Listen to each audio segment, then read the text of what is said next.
Hey everyone, this is Will with the Bomber Strap. I want to do another video on the Big Agnes 5-person tarp system. The reason why is because, well, I don't think I did the first video justice. And with any decision that you make, you have to have evidence that it worked. And I think I have a ton of evidence that I want to share with you guys in terms of what we did in Alaska. I look at Alaska adventures as the gold standard as to whether or not your equipment or gear is going to work and hold up to the roughest and toughest elements. And I think that happened in our pack rafting adventure. We did a 5-day pack rafting adventure in the Wrangell St. Elias Wilderness, and it was super cool. But hey, look, I want to point out that it wasn't my personal decision to choose this particular tent system as the primary shelter for where we ate. I think that's really interesting that it was our guide that did it, and any type of guide service has their credibility on the line. So I'm going to showcase what that adventure looked like.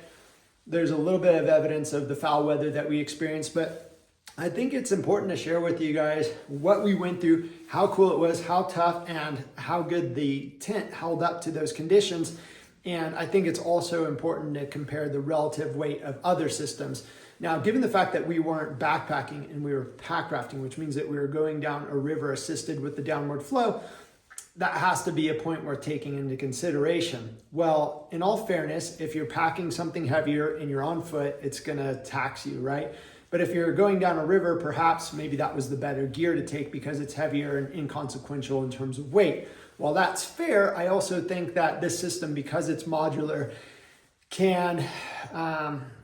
it can justify the weight. I think that's fair to say. I think that if you're using a system where the advantages is that you have kind of a disproportionate advantage in terms of its simplicity, single pole use, modular system, super durable. I think that's great. But what I want to show with you is the evidence that it does work in the roughest and toughest elements. So I'm going to showcase some videos, what we did in Alaska pack rafting, which is kind of interesting in and of itself because you're always wet all the time. In fact, your gear is always going to be subject to moisture, and moisture can really kill you because if it pulls your heat, you could have hypothermia. And in a adventure like pack rafting, staying warm and dry is important when you get out of the water.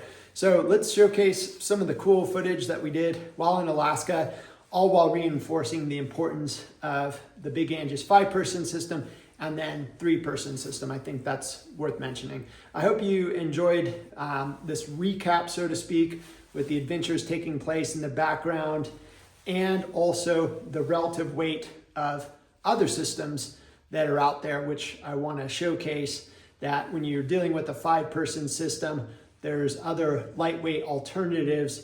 But again, I stand by this because it was used quite effectively in our adventure, which I'm going to continue to use the Big Agnes system because it worked well in that first experience. And obviously, if it stood that test, it's going to do well in other adventures that we have in the future. Thank you for watching this video.